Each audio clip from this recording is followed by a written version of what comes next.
Yo tout le monde, j'espère que vous allez bien. On va se retrouver aujourd'hui pour une vidéo que je voulais faire sur le DH, donc le DH de Jambre, et on va essayer de faire un petit guide, un petit récap des erreurs à ne pas faire. Et parce que c'est sûrement un des decks les plus durs à jouer. Donc si vous avez vu la dernière vidéo Miracle Priest, on est à peu près du même niveau en termes de skill cap et de decision making. Donc on joue donc Vandar qui est une carte très skillée et aussi une carte parfois qu'il ne faut pas griller et de temps en temps où il faut la jouer en tant que winning play pour réduire le coût du deck. Donc on va voir ça ensemble, on va voir la decklist et on va voir un peu le mulligan, les subtilités. Voici la liste donc de Jambre. Quelle est la subtilité? C'est l'ajout du petit Vandar. Vandar donc qui va réduire le coût de toutes les cartes de votre deck de 3 à une condition, si cette carte est la carte la moins chère de votre deck, donc en main. Une fois qu'elle est en main, c'est-à-dire vous voyez que tous les serviteurs coûtent 4 de mana, donc si par malheur vous arrivez à la réduire à 3 de mana, bah, vous allez pouvoir la jouer et réduire le coût de tout votre deck. Donc il y a une autre subtilité donc, de quand la jouer, c'est-à-dire après quête, imaginons que vous ayez accompli la quête et que vous piochez Vanda réduit à 2 de mana, parce que que fait la quête? On va regarder la quête, mais si vous avez déjà vu du DH OTK, du DH Fail, Quest, bah vous savez qu'est-ce que fait la quête. Donc pour le reste de la partie, vos cartes piochées coûtent 2 de moins, donc ça veut dire que même si vous faites planer, vous renvoyez toute votre main dans le deck, vos cartes vont coûter 2 de moins, donc les serviteurs aussi, et par exemple Vandar, bah, une fois dès qu'il va être pioché, voilà, il va coûter plus que 2, et vous avez moyen de l'avoir actif. Donc, de temps en temps, ça va être soit après Vandar, mais la situation la plus recherchée, euh, donc après quête, ça va arriver, hein, mais la situation la plus recherchée, c'est vraiment quand vous le piochez, par exemple grâce à Sigil, ou juste un tour de quête. Un proc de quête va réduire votre main de 1, à part le dernier tic de quête qui ne réduit pas le coût des cartes de la main. Mais sinon, Vandar pioché sous un tic de quête, ça veut dire que il coûtera que 3 de mana. Bien sûr, c'est pas un Keepo Mulligan parce qu'on ne veut pas le jouer à 4 de mana. Et on va regarder maintenant l'autre package du deck. Donc il y a deux brutes qui sont là pour ajouter une stabilité. Si vous êtes sous Vandar, ça veut dire que derrière vous faites Vandar et imaginons, je sais pas, planer pour accomplir le dernier tic de quête. Bah, vous allez pouvoir jouer les brutes parce que les brutes vont pas compter 8 mais 5. Bien sûr en partant du principe que vous n'êtes pas sous quête. Et 5, donc vous faites le planer. Ça veut dire que voilà, 4 cartes de plus la carte naturelle que vous avez piochée au début du tour, ça veut dire que la brute coûtera 0. Donc c'est la pertinence de Vandar, ça veut dire que en piochant peu de cartes, la brute va coûter 0. Pareil, Guild Trader va coûter 0. Une autre carte que vous voulez réduire, ça va être Sentinelle. Sentinelle, si ça coûte 1 de mana, c'est très fort. Kazakusan, ça voudrait dire que ça coûte 5 de mana. Bien sûr, ça c'est sans compter la réduction de quête. Imaginons que vous avez fait Vandar, puis ensuite vous faites la quête. Vous jouez la quête, et bah là, vous avez Kazakusan à 3 de mana, Sentinelle potentiellement à 0 mana. Donc si ça se met très bien, ça peut vraiment être très très rapide et très très débile. On a le package Guild Trader, Felbarrage, Fellscream Blast et Immolation. Donc ça c'est des moyens de battre aggro. Et bien évidemment on a le petit Felbarrage qu'on peut utiliser en tant que burst. Et de temps en temps on peut être amené à garder une Guild Trader et un trésor de Kazakusan, par exemple le trésor qui copie un serviteur. Et on peut faire des OTK à distance, voilà. Ça peut être un moyen alternatif de gagner contre les decks lents qui, bah, si vous n'avez pas eu par exemple les Pyro à 10 de mana, ou bien les 5-1 qui repop à l'infini. Donc voilà. Kazakusan, on a vu dans tous les cas déjà une vidéo sur le DH Kazakusan et sur le druide Kazakusan, donc vous devez connaître à force les trésors possibles. Si vous affrontez guerrier et que vous arrivez à avoir la 5-1 en temps normal, c'est souvent game, hein, parce que la 5-1 c'est quelque chose vraiment d'ingérable, donc à moins que le guerrier fait à son tour Kazakusan, donc ça veut dire qu'il faut essayer d'être rapide. Souvent vous allez pouvoir jouer la quête tour 6 voire tour 5, si vous optimisez vraiment bien avec la pièce, ça peut arriver de faire la quête tour 5, donc de la jouer sur le tour 5. Mais bien sûr c'est une affaire d'optimisation, il y a plein de micro-décisions qui vont importer pour se donner les chances de potentiellement jouer la quête sur 5. Donc voilà, on va rejoindre ensemble une partie et on va climb donc, sur le serveur Amérique. Pour ce qui est d'équipe, on va keep l'arme tout le temps. On va keep double saut, J'ai vu des personnes hésiter sur le keep double saut, mais moi je le garde vraiment tout le temps, parce que c'est trop fort avec Spectral Sight, donc 50% de le piocher, et sinon vous piochez Glide au pire, donc le planer. Avec ça, le sigil vous le gardez tout le temps également. Et bien sûr, vous pouvez considérer, moi je préfère garder par exemple contre un Android, si on ne sait pas si c'est un aggro ou un ramp, je préfère largement garder le Fail Barrage qui est plus flexible et qui permet de tuer un troc, voire deux. Et contrairement à Laura qui va être très très nul contre Druid Ramp. Donc voilà, on a une carte plus flexible, le Fail Barrage, et qu'on peut balancer sur tour 2 sans remords, hein, si c'est un Druid Ramp par exemple. Donc voilà, pour ce qui est d'équipe au mulligan, Need for Greed, pareil, ça va être une carte que vous allez être content de piocher pour le premier mythique de quête ou le deuxième. Si vous le top deckez, c'est très fort, hein, ça coûte que 3 de mana. Donc un autre moyen de vraiment vite accomplir la quête. En plus du plané, en plus du Spectral Sight, en plus de l'arme qui permet de piocher. Donc qu'est-ce qu'on pioche avec l'arme? On pioche la petite 4-3 qui, voilà, ça veut dire que pour un mana, imagine t'as plus qu'un stack, Radagonie pioche ce serviteur, tu tapes, tu échanges ceci dans le deck, et voilà, pour un mana, le coût de l'échangeable, ça veut dire que tu auras pioché 2 cartes. Donc voilà, c'est une subtilité à savoir, et c'est pour ça qu'on joue cette petite arme qui est très très fort et qui rajoute une grande stabilité pour accomplir la quête dans le deck. Donc on va se retrouver en game ensemble. Donc parlons de ce mois compétitif, si jamais vous vous intéressez à la compétition. Le top 50 qualifie à nouveau. Donc l'année dernière, le mois dernier, pardon, j'ai réussi à faire un finish sur ce serveur Amérique. Donc j'ai un très bon MMR. On va attaquer des personnes qui ont fini top 200 sur le serveur normalement, à moins que vraiment ça queue longtemps. Et là, ça te fait que des personnes qui ont fini un peu plus loin. Mais même si on est en bronze 10, ben faut pas vous fier au rang. On va attaquer vraiment des gens, souvent des gemmes. Ça m'arrive de tag beaucoup de Grandmaster, des mecs qui font de très bons résultats. Donc voilà. Ce mois compte pour le finish ladder, ça veut dire que si vous faites un finish, un top 50, vous êtes qualifié pour le major numéro 4. Donc en quoi ça va être intéressant à partir de ce mois, c'est que si vous n'avez pas fait de compétition les 3 premiers mois, c'est-à-dire pour les qualifications des 3 premiers Master Tours, là vous avez affaire à une nouvelle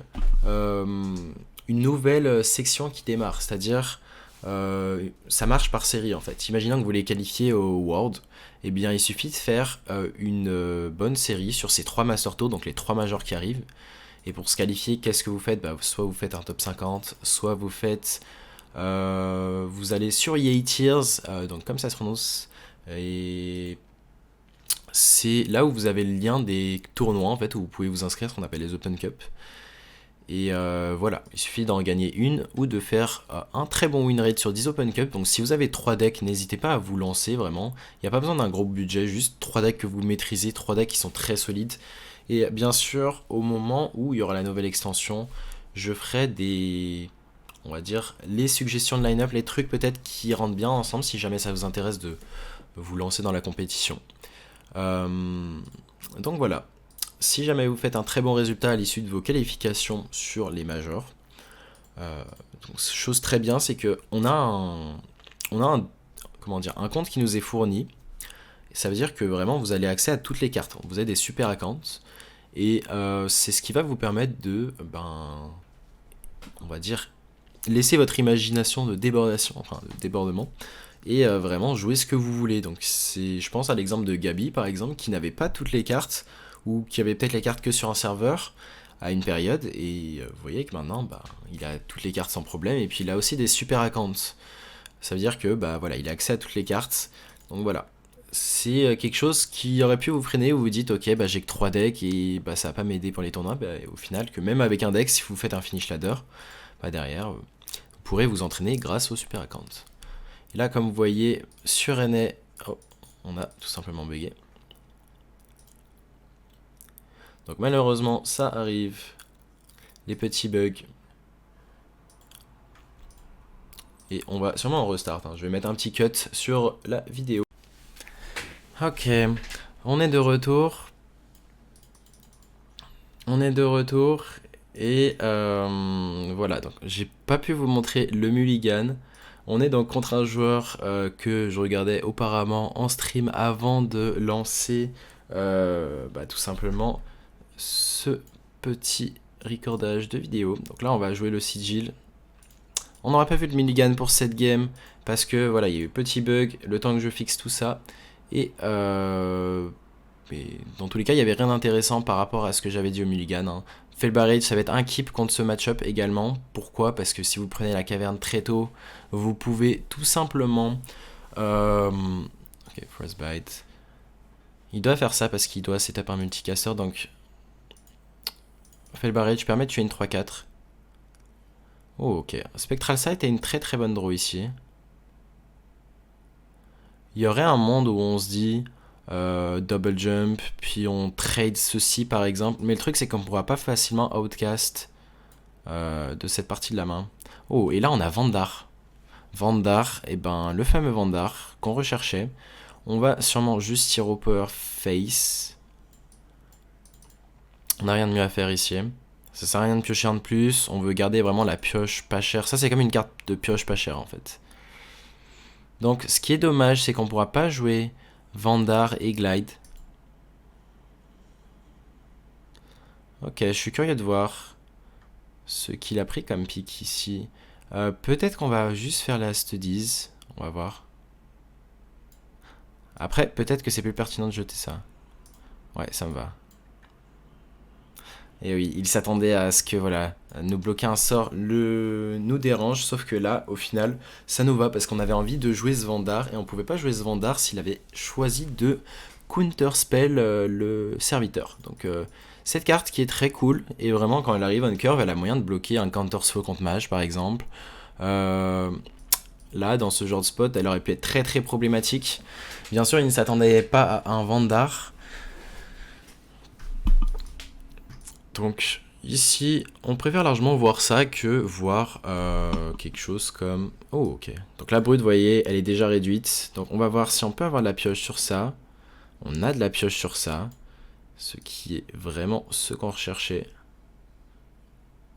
Donc ici, voilà, on a deux armes. Vous dites, putain, on est à 3 sur 5, on va pas être obligé de lâcher le glide quand même. Eh bien non, il suffit de faire ce play. Et échanger à nouveau. Et là, on peut jouer la brute gratuitement en plus.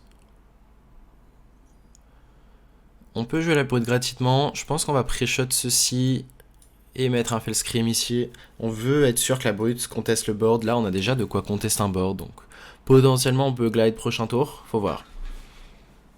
On peut accomplir la quête pour sur prochain tour, mais Shaman, très souvent, ça va être bien à planer.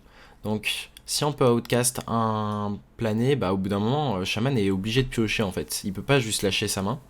Bien sûr, il est dans un match-up où il a besoin de se vider la main pour respecter le plané. Ok. Intéressant parce que du coup on peut le jouer maintenant et on va sans doute glide sa main ici. Hein.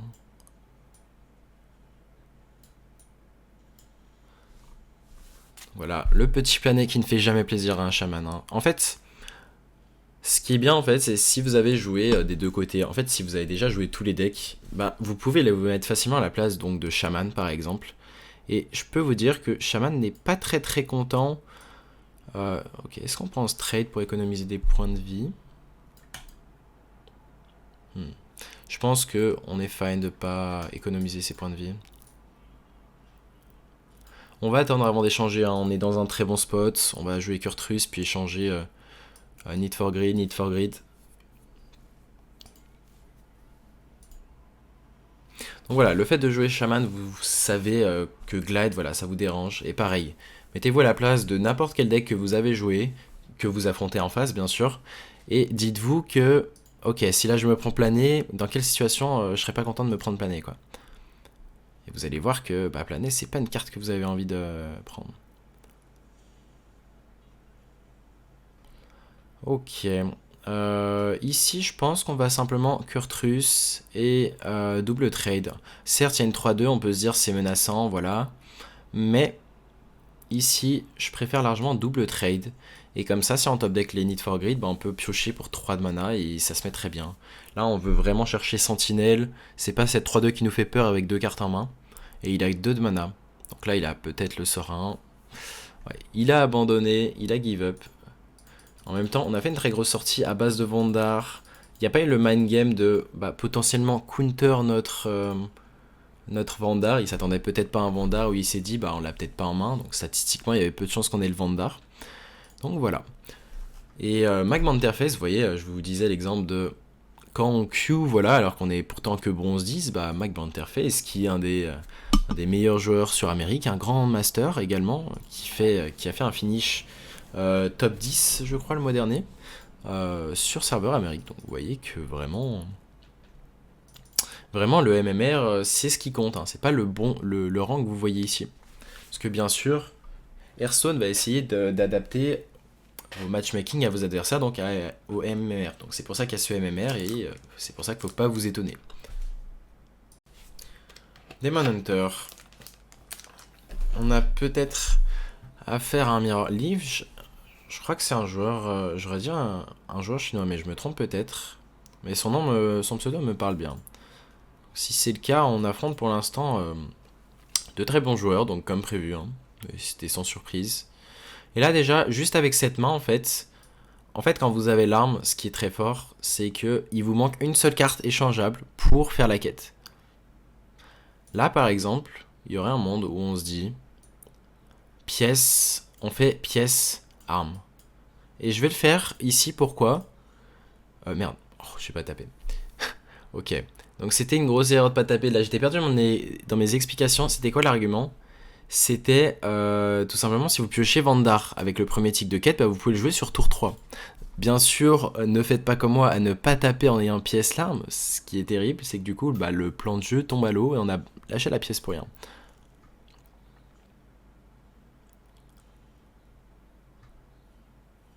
Donc on a le plané en plus de ça. Ici, du coup, on va juste lâcher l'étude. On va mettre sans doute un spectral qui va être très bien dans le deck. Même si un autre plané peut être pertinent. Pourquoi? Parce que l'adversaire peut être amené à jouer autour de plané. Donc s'il est amené à jouer autour du plané, bah, on ne veut pas forcément outcast ce plané. Et donc, on a la flexibilité de jouer l'autre. Bon, c'est très dommage hein, d'avoir loupé la curve, mais voilà.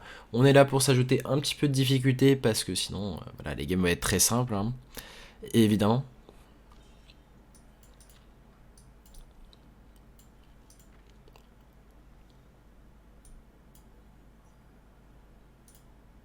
Vous voyez qu'il s'agit de balancer les cartes inutiles dans le match-up. On va trade, très important. N'hésitez pas à trade les cartes que vous voulez piocher en premier. Donc on va trade ceci. Parce que à choisir, on préférerait repiocher avant le Need for Grid que la 4-3 qu'on a échangé. Donc c'est pour ça qu'on l'échange à la fin. Donc ce petit ordering voilà, qui peut importer. Il y a un monde où on fait l'étude. Et si on a la petite 1-1 qui pioche, on la joue. Comme ça on garde l'arme en fait. Bon, parfait, on l'a eu. Et maintenant, il y a la question de est-ce que on lâche le sigil? Je pense qu'on le lâche. Parce que ne pas le lâcher, ça voudrait dire on peut se prendre le plané. Même s'il y a peu de chances que notre adversaire ait envie de nous planer. On sait jamais. Peut-être qu'on veut accomplir le deuxième tic de quête sans le planer. Donc c'est pour ça que c'est pertinent de jouer le sigil. Parfois vous allez vous dire, ok je garde le sigil parce que prochain tour je suis sûr de planer. Par exemple contre Démoniste, contre Guerrier qui a une main pleine. Où vous savez que bah, dans tous les cas le plan de jeu c'est de planer la main adverse. Mais là c'est pas sûr parce que l'adversaire est censé respecter le planer en continu. Donc voilà, on se laisse la flexibilité de faire la quête sans le planer maintenant. Donc là il a potentiellement découvert un plané, il y a une carte qui bouge pas à gauche. Ok, là on pourrait piocher avec ceci.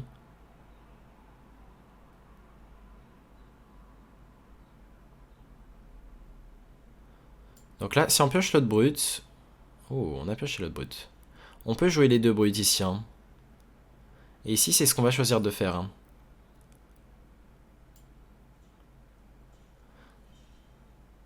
C'est ce qu'on va choisir de faire. On se vide la main des brutes. Et on n'est pas mécontent de se vider de la main des brutes, surtout que ça arrive tour 4. Ça arrive tour 4. Il est encore à son premier tic de quête. Donc là, il va devoir faire face à ses brutes. Et il n'a pas forcément... Il a lâché une Immolation. Justement, c'est la difficulté en fait du match-up. C'est que tu dois à la fois respecter le plané, mais en même temps, ben, à tout moment, tu te prends des brutes, et du coup, tu as jeté des ressources pour gérer les brutes. Donc c'est vraiment la subtilité du mirror, et c'est pour ça que c'est le genre de match-up où il faut vraiment beaucoup d'expérience, et vraiment, chaque décision importe. Et vous voyez que il n'y a pas d'affaire de random, hein. C'est toi comment tu évalues. Ok, donc il a joué une brute. Alors, donc ça pioche Spectral Sight pour sûr. Ok, donc soit on se dit on lâche les deux Fel Barrage. Non, on a un seul Fel Barrage, donc my bad. On pourrait se dire on lâche une seule Immolation, Fel Barrage, et on doit lâcher l'Hero Power. Bon, bien sûr, ça se met pas si bien que ça. Ou sinon on se dit on planait juste la main adverse maintenant. Évidemment, c'est une autre solution. En fait, la main est quand même assez bien garnie, dans le sens où il y a beaucoup de cartes réduites en main là. Donc je pense que ça me va de faire Fel Barrage et le planer. Et bien sûr, il y a des risques où il planait lui-même notre main. Mais les chances restent déjà plus faibles parce qu'il a un seul double saut, il a bien sûr les deux planés. Il a déjà joué une étude, donc voilà. On espère dodge le planer dans ce spot, et ça me paraissait correct de planer maintenant. Parce que la main était vraiment remplie. Et en fait là, c'est... Soit il a le plané... Est-ce qu'il a touché la quête? Je suis pas sûr. Hein. Je ne crois pas qu'il ait touché la quête ici. Donc voilà, soit il y avait cette histoire de... En fait, tu prenais le risque de gagner la game maintenant. Et là, c'est ce qu'on a fait. On avait des chances de gagner la game maintenant, et on avait plus de chances que le plané le fasse chier maintenant, euh, que lui récupère un glide.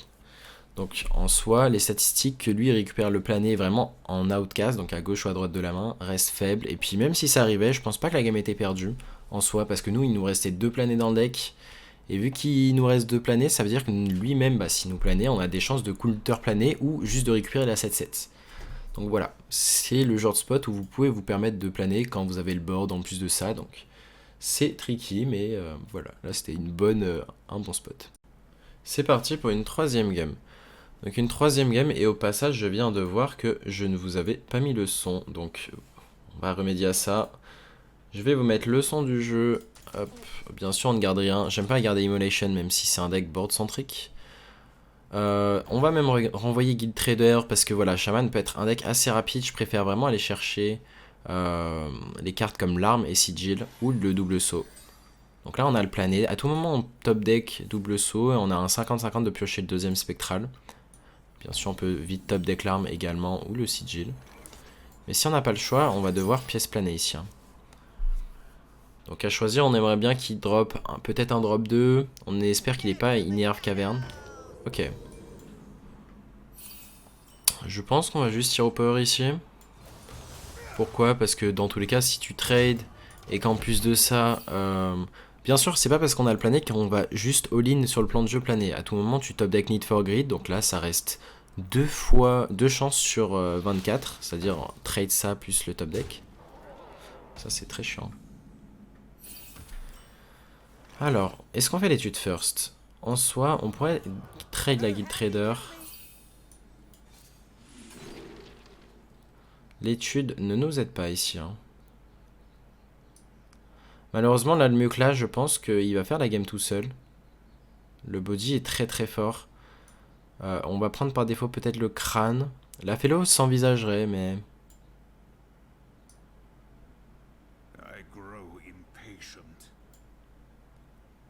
On peut envisager la Fellow ici.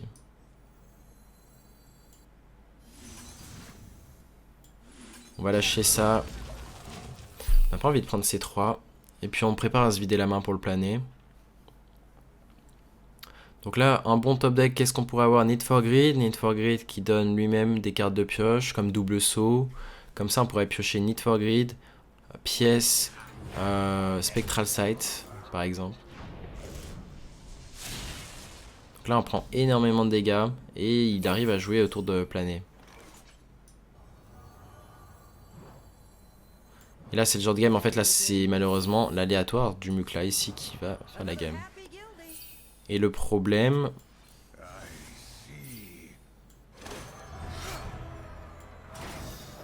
Quel est le problème ici? C'est qu'on est trop bas en PV. Et là, vraiment, on est à base de... Voilà, on peut peut-être faire des brutes bientôt, mais on sera à 10 PV. Il nous reste un seul Scream Blast pour nous soigner.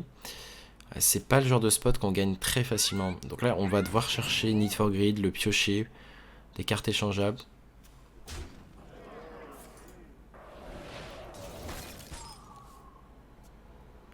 Ok, Need for Greed déjà qui a été pioché. Peut-être qu'on va pouvoir jouer des brutes. D'abord, on va... Pardon, je suis un peu enroué parce que j'étais un peu malade. Donc là, on a pioché first. On va faire attention à... Bon, on n'a pas besoin de lâcher la pièce parce que c'est le deuxième tic de quête. On voulait pas piocher lui hein, sur le Need for Greed. Ok, on va faire ça, on va voir ce qu'on peut avoir. Est-ce qu'on peut avoir de la pioche? On n'a pas de la pioche malheureusement, le crâne est très cher.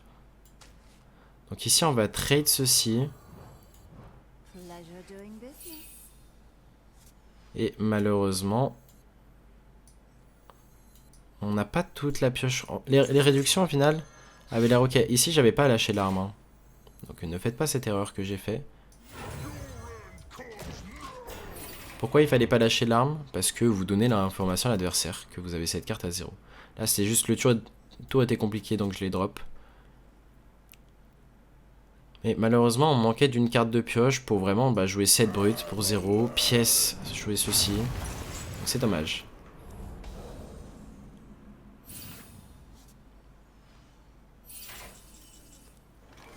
Alors ici, est-ce qu'on a besoin de trade, de planer la main adverse? Je pense qu'ici on va devoir trade déjà lui parce qu'il coûte son coût original. Ok, on peut accomplir la quête et jouer une brute. Oh, c'est dommage de devoir trade ceci, mais pas le choix ici. Hein. On a récupéré l'autre guild trader. On va jouer l'autre 7-8. Donc voilà, peut-être parce qu'il y a peu de cartes en main, il y a moyen de survivre. On attend l'autre Scream Blast pour être hors range. Ça veut dire que, voilà, avec peu de cartes, il peut pas nous tuer. Si on passe à 19.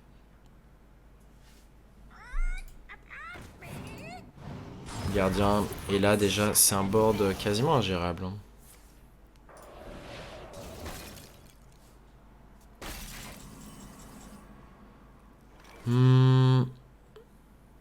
Est-ce que l'idée, c'est de le planer maintenant? Je pense pas que ça nous fasse gagner. Hein. Non, je pense que le plan de jeu, c'est vraiment de piocher quelque chose qui nous sauverait. Comme un Fell Barrage. Enfin, le petit Fell Barrage avec... À voir ce qu'on peut top deck avec. Et ça m'a l'air d'être le seul winning play ici. Hein. Ok, par exemple. Et deuxième Immolation peut peut-être nous sauver. À voir. Nous devons croire en notre destin.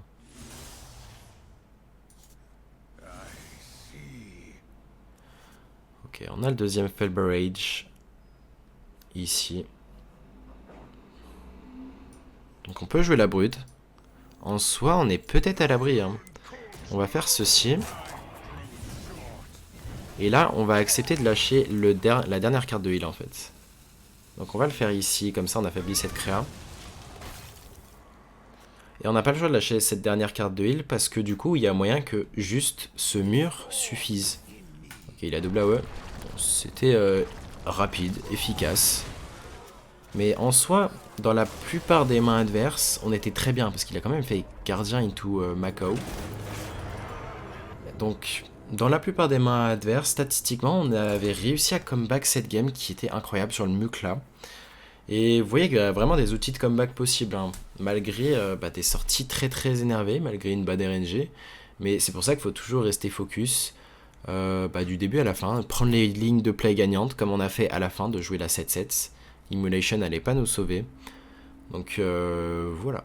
C'est... De toute façon, quand vous êtes dans un spot perdu, qui vous paraît perdu dans tous les cas, prenez la seule ligne de play, regardez le séquençage le plus parfait qui peut vous sauver, pensez-y, et dites-vous que voilà, si vous avez pris cet out, au moins vous faites pas un play qui, certes, a l'air de se mettre mieux statistiquement parlant, mais qui ne vous fait pas gagner.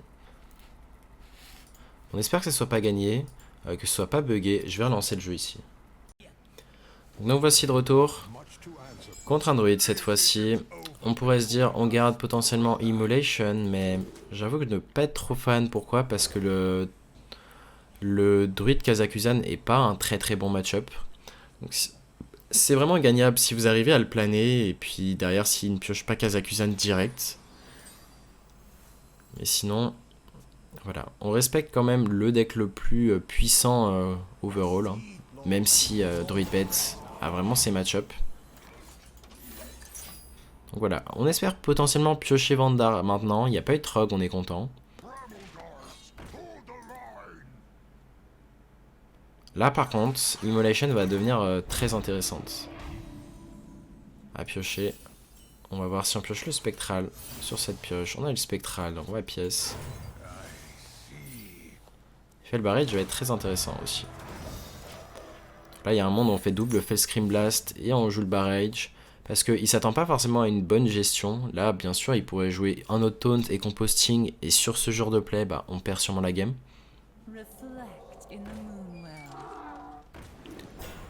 Ok, là déjà ça devient problématique. C'est un très très gros board.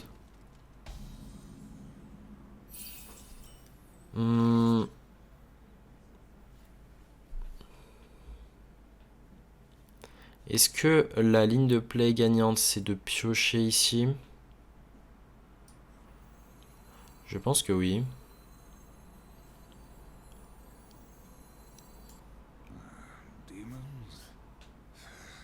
En soi, il y aurait un monde où on pourrait gérer ça en fait. Ça revient à un... En fait, ce qu'on peut faire, c'est... Ça paraît très sous-optimal. On fait Fellscream Blast à gauche, 2 fois. Derrière, voilà, ça a 1 PV, ça a 2 PV. On y report dans ça. On fait Fel Barrage, ça a des chances de toucher ça et ça. Mais ça laisse quand même une 2-3, une 1-3, une 1-2. Je pense que la ligne de play, c'est vraiment d'aller chercher Immolation. Hein. On a l'Immolation. On va trade Need for Greed ici. Ou il y a un monde où on se dit, on pré-shot la 1-2. Aussi. Peut-être que c'est plus pertinent.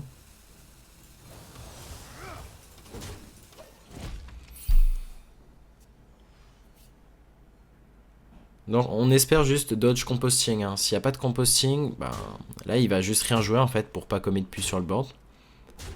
Et c'est ce qui se passe. Donc déjà il y a une sortie très très gros. Très très grosse. Après c'est peut-être composting ça. Hein.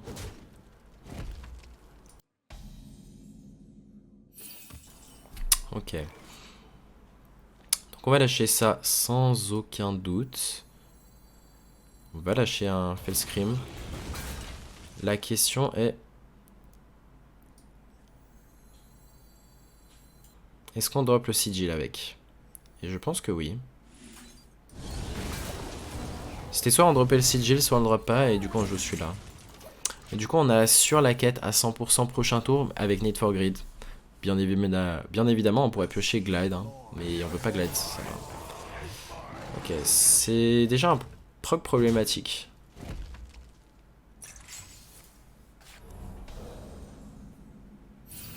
Après peut-être qu'on peut juste faire la quête juste en échangeant ici. C'est peut-être ce qu'on va faire d'ailleurs.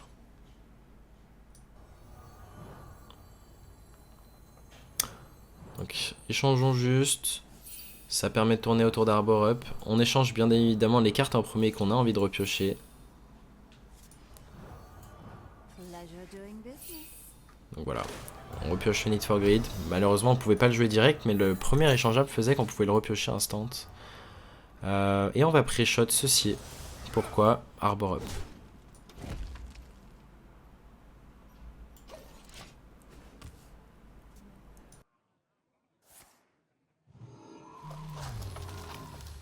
L'Arbor Up qui est là.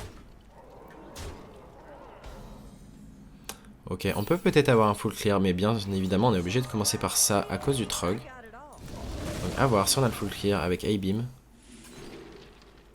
On n'a pas eu l'A-Beam. Peut-être qu'on peut quand même prendre le Spectral Sight. l'arme est quelque chose qui s'envisagerait pour gérer les 1-1, mais il n'y a pas beaucoup de 1-1. Il joue pas une version bête. Je pense juste qu'on va chercher à piocher ici. Hein. Ce qu'on va chercher, c'est l'autre fait le barrage. L'autre étude peut donner un moyen de gérer la 3-3. Il va être obligé de Hero Power dedans. Peut-être qu'il va jouer double 2-3, Hero Power dans ça.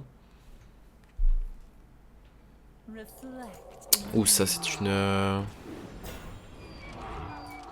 très bonne... Ah, il ignore carrément le deuxième Immolation. Très bien. Très bien, c'est un choix.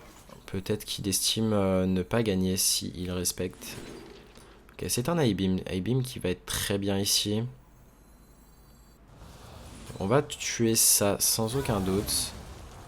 Est-ce qu'on fait le barrage? Intéressant.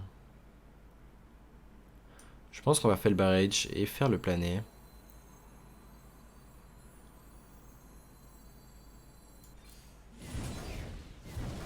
Après, il y a un monde où on la joue juste tempo et c'est peut-être bien meilleur en fait. Donc on va juste la jouer tempo dans ce spot. Et je pense que c'est vraiment le play à faire. On va potentiellement pré-shot ça. Pourquoi? Pour qu'il puisse pas juste Hero Power en fait. Qu'il puisse pas juste Hero Power dans ça. Bien sûr, il peut trade la 5-4 et Hero Power. À moins de top deck et Arbor Up, évidemment. Arbor Up serait assez chiant. Non, ça se met mieux au niveau des trades de faire comme ça. Par exemple, sur Arbor Up, il peut pas juste lâcher un Hero Power dans une Dono Créa. Okay, il prend tous les trades ici. Et donc, ici, on peut juste faire le plané.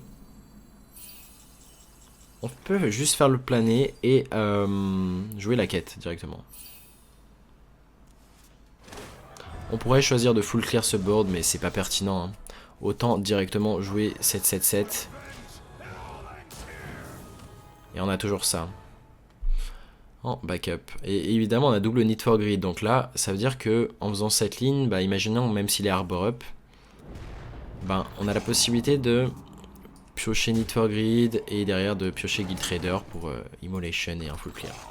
Donc voilà, on a bien joué cette game. Je pense qu'on a pris vraiment les winning plays à chaque fois. Donc, en parlant de la Guild Trader, la voici. On va trade ceci. Ça en soi, on prévoit de la garder potentiellement en main. Ok, on fait ça. On n'a pas envie de le glide évidemment. Donc ici, on va se contenter de faire un plané. Je pense que je préfère drop l'arme que le sigil. Bien évidemment, on ne drop pas les deux. On va pouvoir jouer les brutes. Et c'est là que ça va finir la game. Vous voyez, on est en mode, bah, on n'a plus de heal, on n'a plus de removal. Mais c'est là qu'interviennent les brutes. Je pense qu'on va plutôt trade ça. Et potentiellement garder le Need for Greed en main. Ok, parfait. Et voilà, déjà juste sur spot, c'est normalement échec et mat.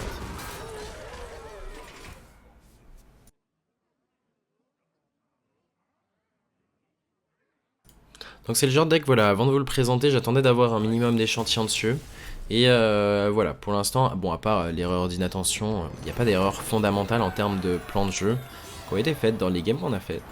Donc voilà, je suis assez fier de vous proposer vraiment du bon gameplay.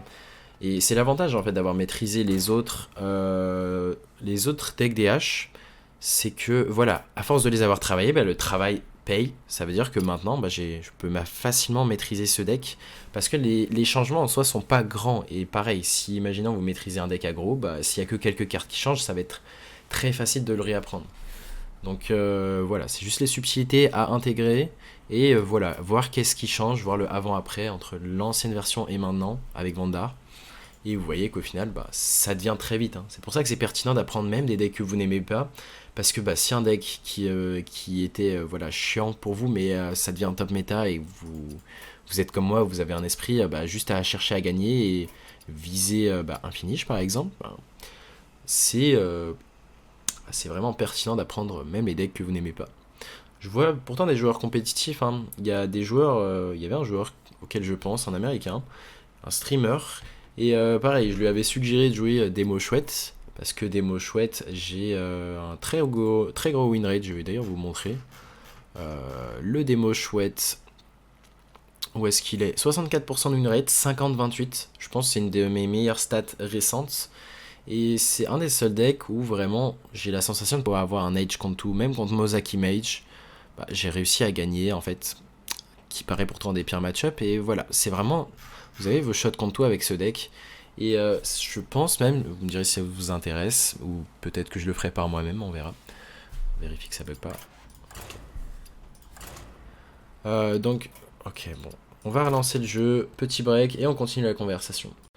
Donc, nous revenons à nos histoires. Donc, il y avait un fameux streamer donc, qui voilà, a fait un finish ladder en plus, mais vraiment qui était dans les derniers moments, jusqu'au dernier moment, bah, il commençait à perdre du rang et voilà, il était plus dans le top finish alors qu'il restait que quelques heures pour faire un top. Je crois qu'il fallait faire top 70 environ pour prendre une qualif au Master Tour. Et bah, ce jour-là, je lui avais dit de jouer des mots chouettes. Pour moi, c'est le deck. Si tu veux faire un finish, tu joues des mots chouettes. Et vous voyez, 50-28, c'est stats assez insane. Et bah, en fait, il me disait de base, non, c'est un deck qui dit, ça fait partie des decks que je ne veux pas jouer. Et au final, bah, je lui ai dit au moins, c'est un deck, au moins tu peux faire un finish avec. Après, il m'a dit, je n'ai jamais fait de game avec. Donc, en fait, si vous avez ce côté où vous allez vous dire, ok, des decks, vous êtes fondamental, vous voulez pas jouer ces decks, bah, malheureusement, ça va être... ok, lui on l'a déjà tag, il jouait à DH. Il a dû nous counter Q peut-être, enfin, indirectement, où il en avait marre de tag peut-être des agros, je ne sais quoi. Donc voilà, le fait de ne pas avoir joué le deck, ça veut dire qu'il l'envisage même pas. Et c'est vraiment ce côté de... En fait, si tu es un joueur compétitif, tu peux être juste joueur à, voilà, à vouloir apprécier le jeu, donc il y a des decks que tu vas pas jouer par principe, mais si tu en viens à faire de la compétition et à vraiment chercher un finish ladder, tu te tires vraiment des balles dans le pied à ne pas tenter de maîtriser en fait des decks, juste avoir une ouverture sur les decks, même que tu n'aimes pas en fait. Okay. Il doit réfléchir à Guff ou Overgrowth. Ça, c'est sûrement Overgrowth et j'imagine qu'il a Keep Guff. Donc voilà. Ouf, ok.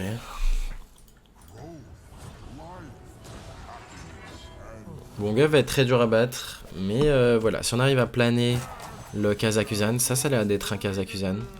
Il a touché sa carte. Oh, très bonne draw ici. On va la faire, hein. Ok, double jump est assuré de piocher le glide ici. Donc là, on va essayer de voir si on a moyen de se vider la main. Donc là, on a pioché quoi avec ce premier tic de quête? On n'a pas pioché la brute. Donc ça va être très dur à jouer au prochain tour. Je crois même que c'est pas possible. Ok, c'était pas un Kazakusan. Intéressant.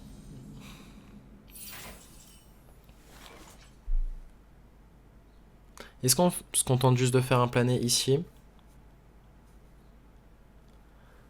Il y a un moment où sinon on attend juste un tour. C'est un choix tricky là. J'essaye de penser à quoi? J'essaye de penser au fait de est-ce que je peux faire la quête sans planer ma propre main? Je peux trade ceci, piocher la 4-3 avec l'arme en tapant face, trade la 4-3 et piocher avec Spectral Sight par exemple. Le seul problème, c'est que voilà, derrière, ça veut dire qu'on veut double jump planer. On peut manquer de pioche, il faut voir.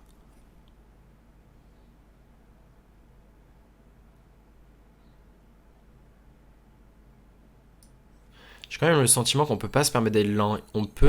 On doit juste espérer qu'il n'ait pas le Kazakusan en main maintenant.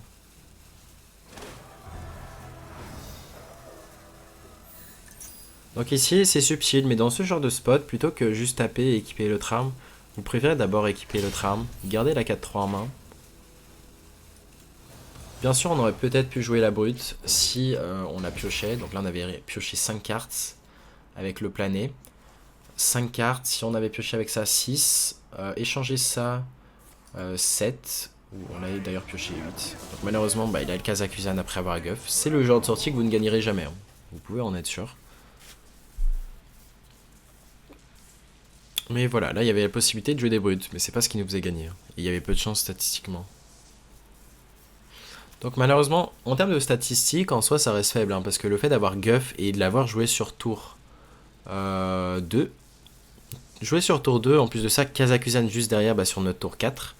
Statistiquement, vous voyez qu'il y a peu de chance, hein, parce que voilà, Guff 2 sur 2, Kazakusan, c'est... Ouais, vraiment, c'est... la plupart du temps, vous avez le temps vraiment de faire votre plané, le plané sur la main adverse. Ok, est-ce qu'on fait ceci? On va faire ceci, spectral.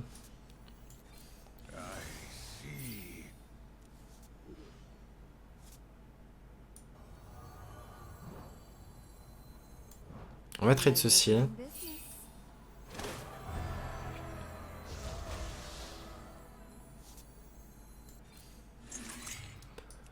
Et on va juste tirer au Power Face.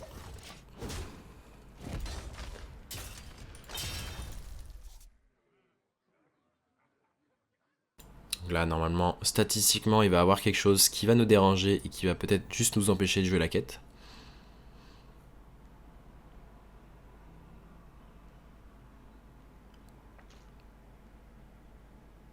Ça doit être une carte de pioche.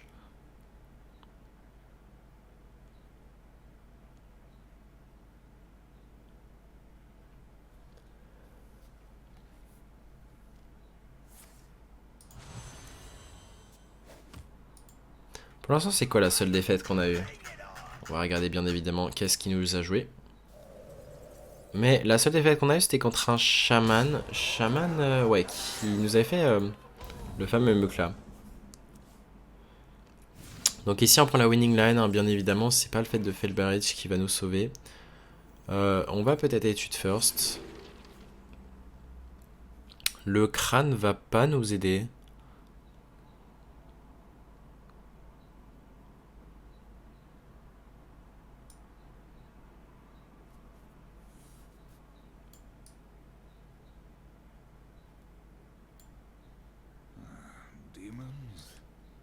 Le crâne va pas nous aider, mais dans tous les cas, je pense pas que le reste est pertinent. Donc on va faire ça. On va trade ceci, parce qu'elle coûtera que 1 de mana. Carnal plané. Mais là déjà rien que ça va se dupliquer. Ça va être très impossible à battre. Ah, on est peut-être juste mort en fait sur le spot. On est mort. Bon, de toute façon, il abrège de souffrance, hein, c'était une question de temps.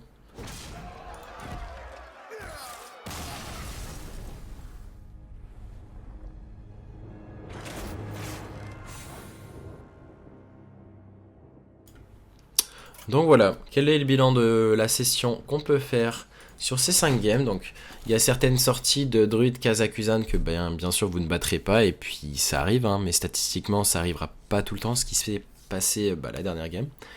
Ce qu'il faut savoir, donc le Vandar, si vous avez la possibilité de le réduire à 3, vous gagnez très souvent vos parties, enfin du moins vous êtes dans un très bon spot. Need for Greed, voilà, vous préférez l'échanger en premier pour la piocher avant plutôt qu'échanger Peddler par exemple. L'arme est un keep, donc vous vous souvenez normalement du mulligan, des keeps qu'on fait. Et vous vous souvenez également de, si vous avez vu jusqu'ici, de quand est-ce qu'on trouve les winning plays, c'est-à-dire contre aggro, druid par exemple, où on a choisi de piocher plutôt que juste faire un play à base de remove the board, mais qui, voilà, on était dans la même situation le tour suivant. Voilà, sur ce, j'espère que ce guide sur ce petit DH vous aura plu.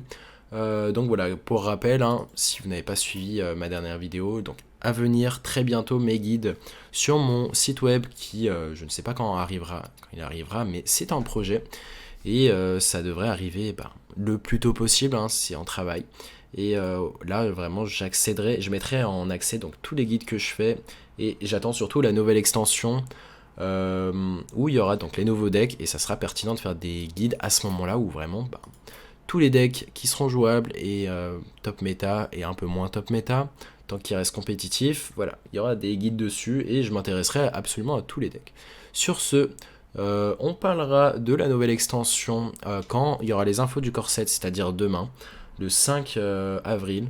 On aura les infos du corset et c'est à partir de là que je sortirai des vidéos sur les nouvelles cartes de l'extension. Et donc c'est là que je donnerai mon avis et je vous parlerai des synergies et ce que je vois vraiment, donc les classes que je vois fortes, etc. Peut-être on fera une tier list des classes à l'issue de ça, donc quand on aura les infos du corset, tout ça. Sur ce, passez une bonne journée ou une bonne soirée et je vous dis à la prochaine. Tchuss.